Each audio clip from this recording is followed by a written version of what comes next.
Kuda zvenyimo musandasvika pamuri.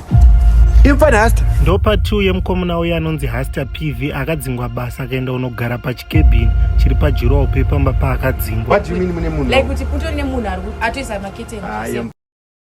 Bana yanishandira ari gadhena wangu urunzwa ndobva ndamudzinga achiita basa rekuti aindibira zvinhu mfano achitengesa kusvika ndazoudzwa handiti papa pangu paigara pachitonge pashabhini pakazarwa nevanhu vachishandisa wifi achipa vanhu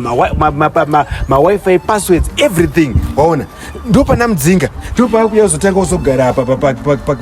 uyu paigara gadhi wangu apapo apa una akaisa mapoto aya mune beans dzangu dzanga ndichiboilisa apo ndopekuendere mfano una mujara andi akakupa go ahead yekuti ugare mundiani mfano do not like my premises like rent to buy nanjifunga musakwira rent to buy wakataura nani unotaura mfano mfano nomukwadza handitaurira nani mfano ndakamubvisa kare mfano ndakamutaura bva musha mujara nanchida kuita rent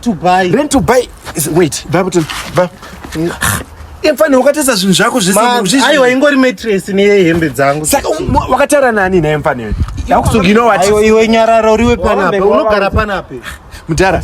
uyu munhu ndomusungisa ndomukuvadza unzwa shamwari ka I'm giving you 3 minutes kuti ubve panapa pandiri kuenda the next ndokupa ya mudhara ngatiedii ndokupa ibhinzi chero hafu ndashanda imfanoredrede unoenda nemhoni izvezvo ndanchishanda ndongokupa ibhinzi ndozidini ndokupa chero makatengesa anotambura mfano wangu mungotengesa alright I'm giving you 2 minutes kuti ubve panapa